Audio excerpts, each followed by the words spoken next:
Lengviau. Nu, tu pradėsi nuo kažko, kažkokią įžangą padarysi. Nu gerai, jau įrašas eina. Nu tai aš pabandysiu tada užvesti ant kiek. Nu gerai.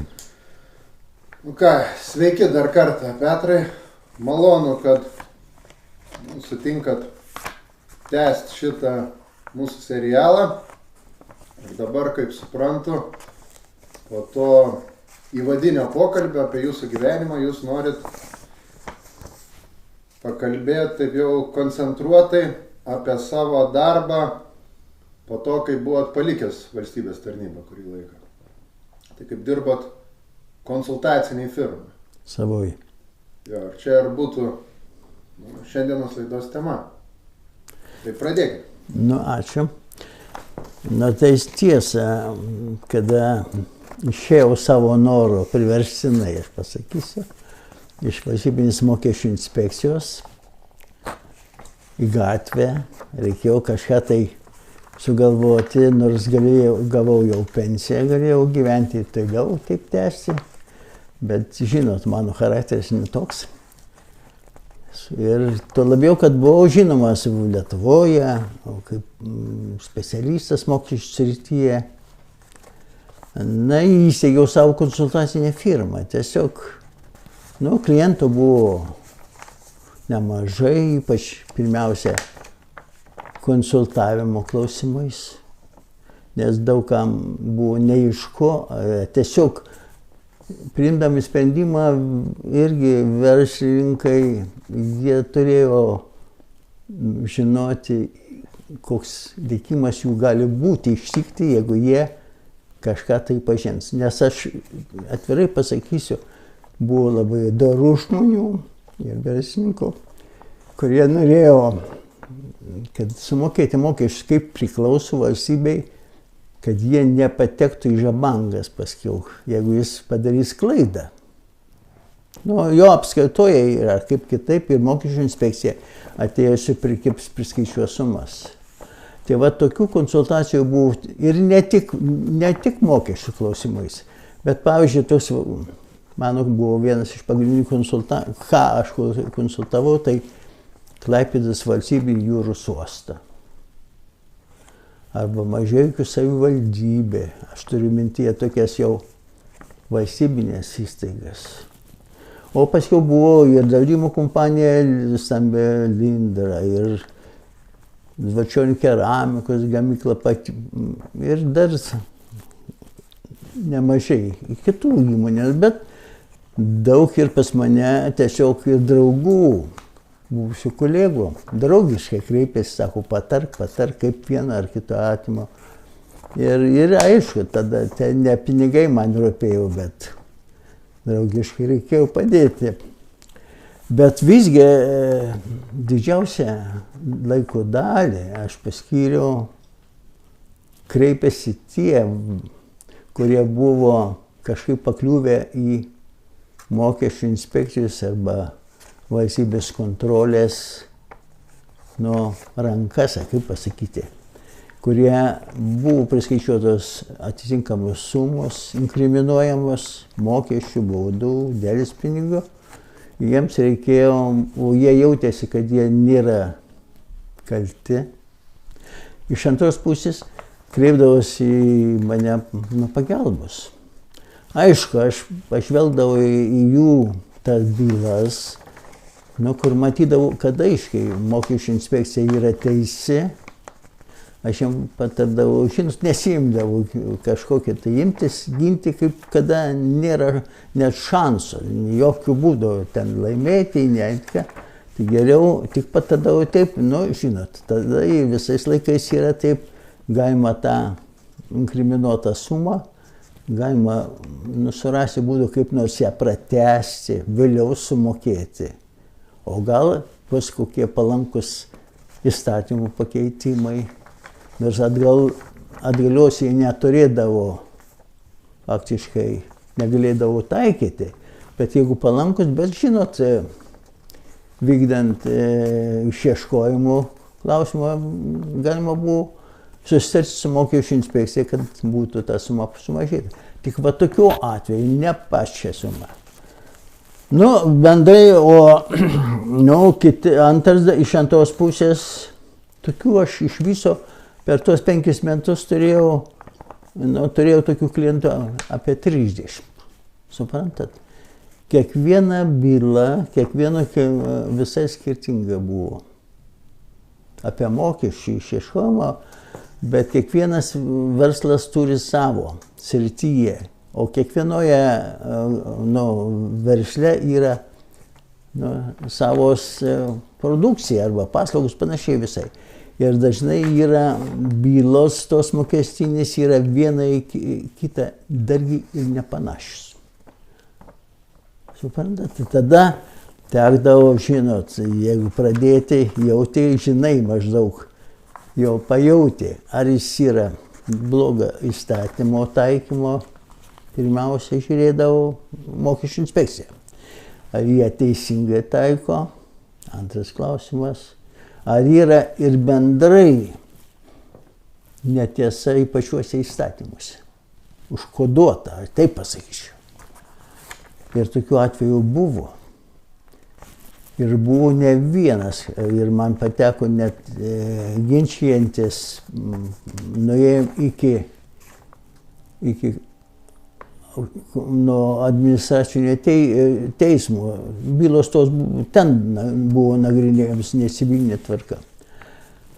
Buvom įrodę jiems teismui, kad reikia kreiptis į konstitucinį teismą išaiškinti. Nu taip, aš sakau apie savo darbą.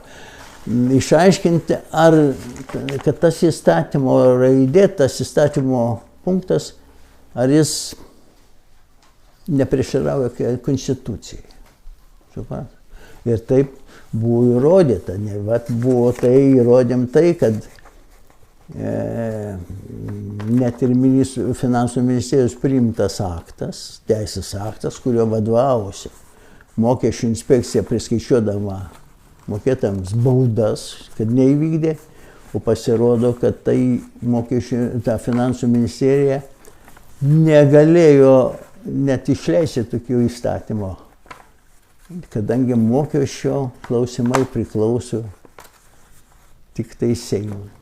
Seimas turi teisę priimti įstatymus, mokesčių klausimas iš esmės.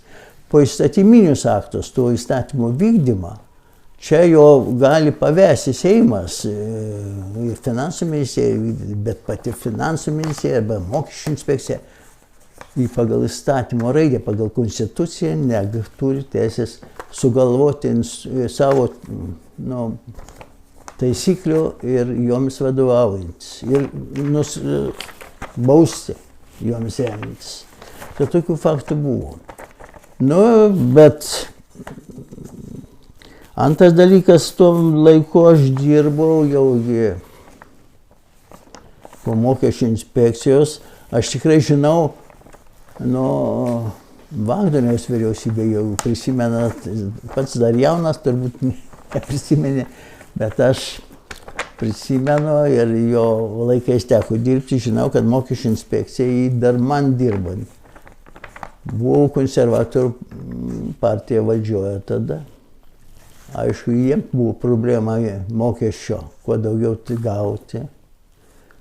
Jis buvo įsitikinęs, kad reikia kuo labiau, mokesčių inspekcija net buvo išleidusi savo tokį aktą, kad priversti mokesčių inspekciją eiti iki aukščiausiojo teismo, tada aukščiausio administracinio teismo ieškoti, būtinai per jėgą išieškoti mokesčius priskaičiuoti, kuo daugiau priskaičiuoti.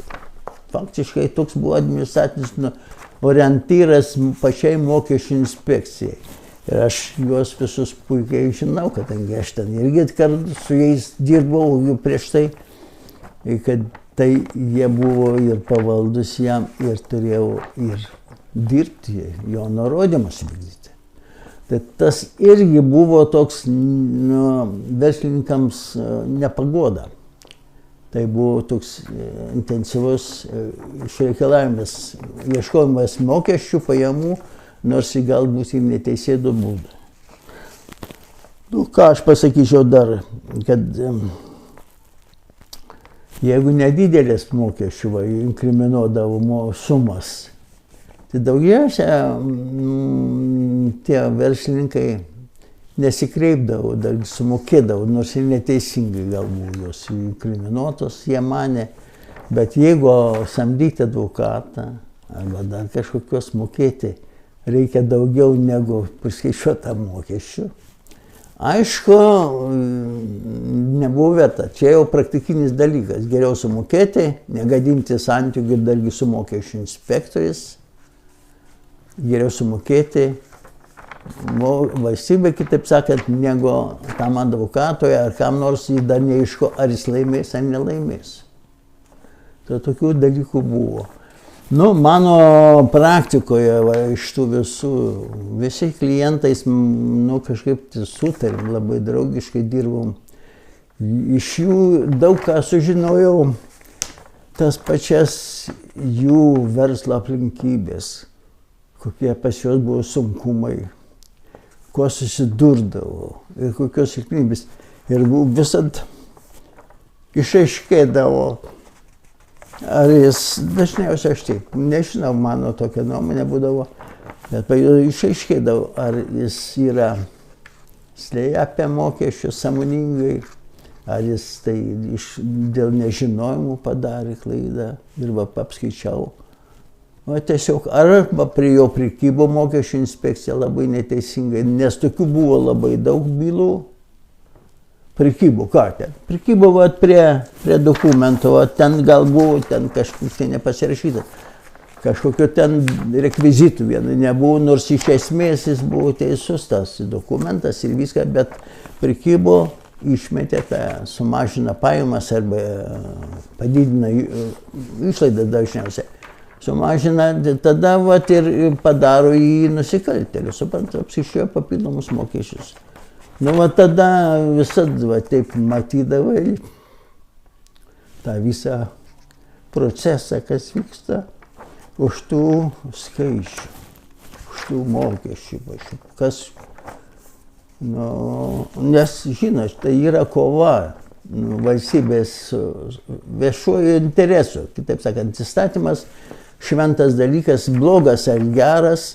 Bet jeigu Seimas priėmė, tai reiškia, jis turi tarnauti visų interesus atstovauja, tai yra viešai interesą. Tai todėl ir juos reikia vykdyti, o jeigu nevykdai, tai reiškia pažeidė. Tai tokios mano,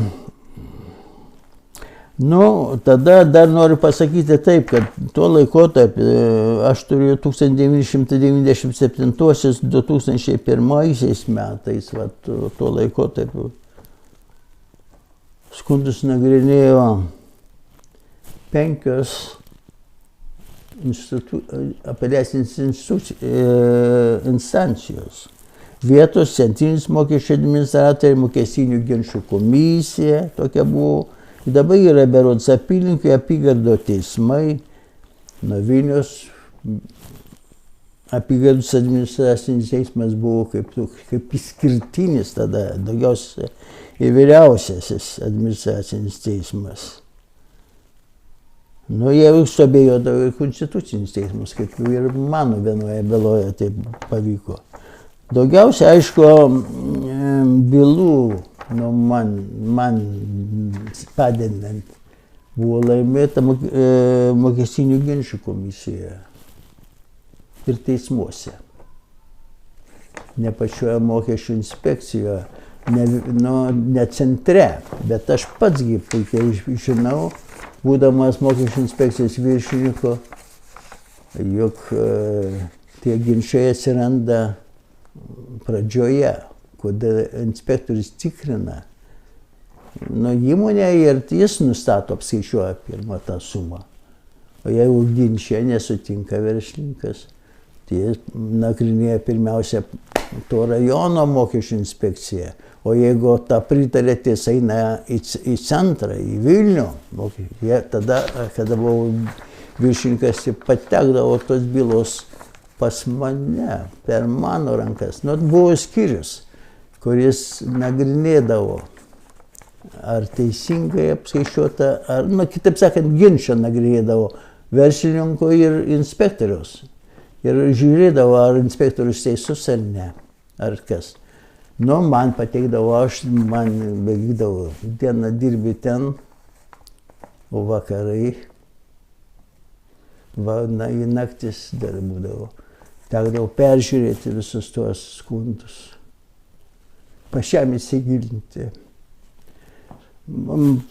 Aišku, mano darbas buvo jau prieš tai pačioje Vilniaus mokesčių inspekcijoje, va to eiliniu, kaip sakant, inspektorium, jo ten aš jau iš tos patirties jau matydavau, nes, supratau, jau buvau, man įstatymai irgi jau buvo visi galvoje žinomi ir jų taikymas ir visi kita.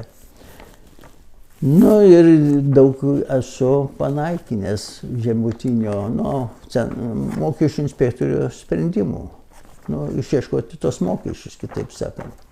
O kiti, jeigu jau, aiškiai, tik palydavai, žinot, kaip sakant, ne taip.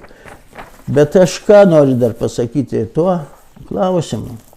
Va šitą visą, ką mokesčių inspekcija darydavo, ieškodavo tie papildomi mokesčiai. O va tos išieškotos sumos, neklai dirbdavo, aš žiūrėdavau, koks rezultatas. Ir lygindavau su valstybės biudžeto pajamomis, kokią dalį tie papildomi mokesčiai sudarydavo valstybės pajamų. Nesiekdavo 3–5 procentų. Tai ką pasako, kad 97–95 procentai pajamų sumoka tiesiogiai verslo subjektai. Jie tiesiogiai sumoka, sudaro jų įmokos.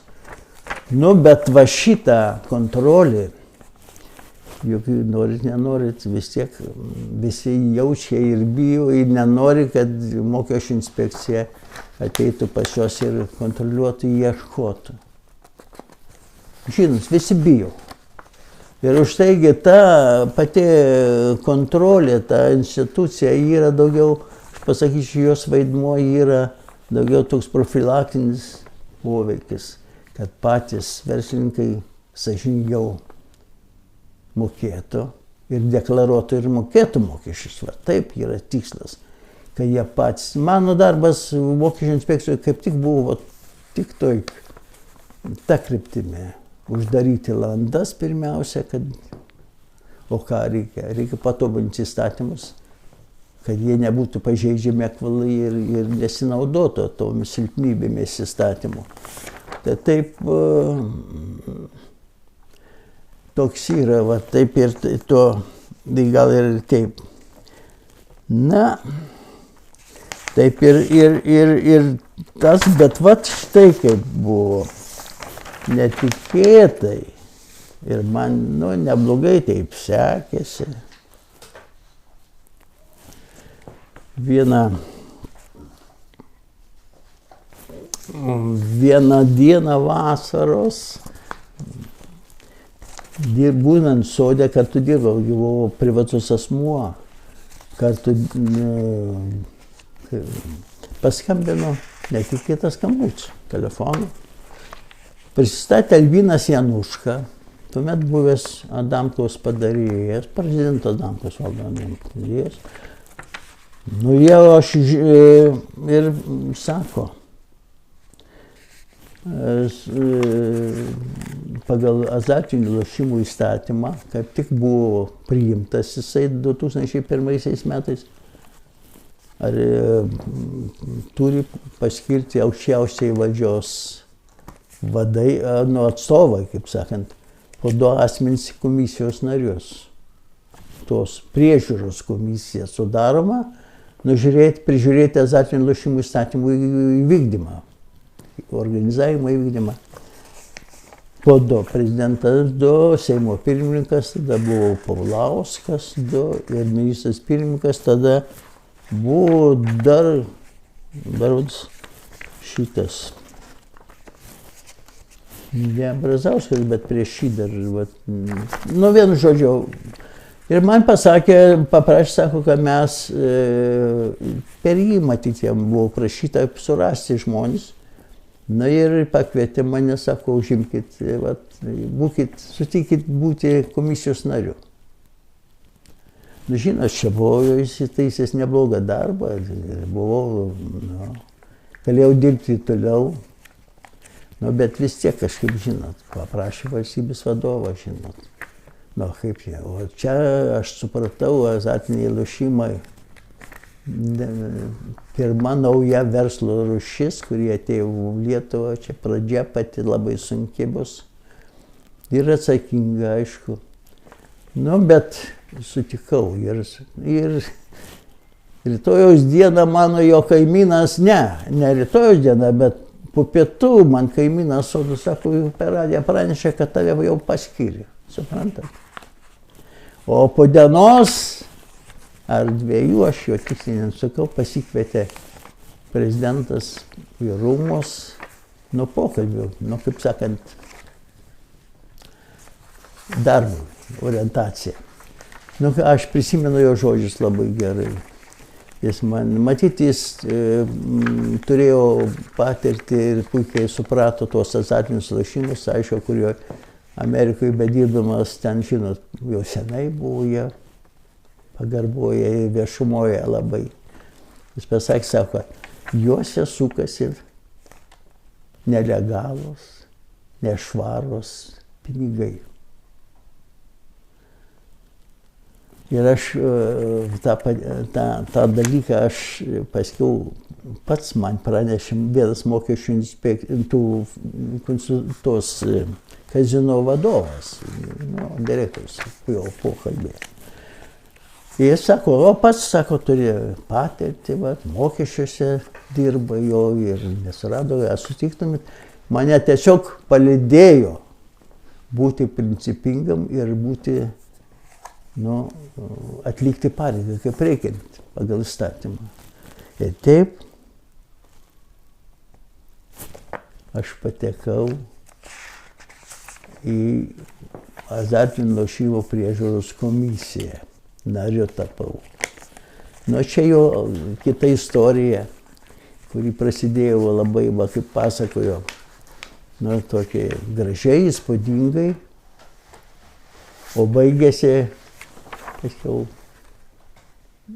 nu, dabar dar nenoriu ir pasakoti, pasakysiu vėliau, kada pašnekėsim kitų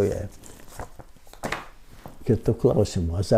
Darbo azartinių lošimų priežiūros komisijoje. Tas irgi ten dar sudėtingesnis buvo negu, nu, čia privačioje firmoje. Ir išskyrus, mokesčių inspekcijoje, tai buvo ten sunkiau. Iš tokia, taip pat tiek, gal dabar padarom pertrauką. Kiek čia mes užšnekėjom ilgai? O, greitai čia, per 23 per 20 minučių.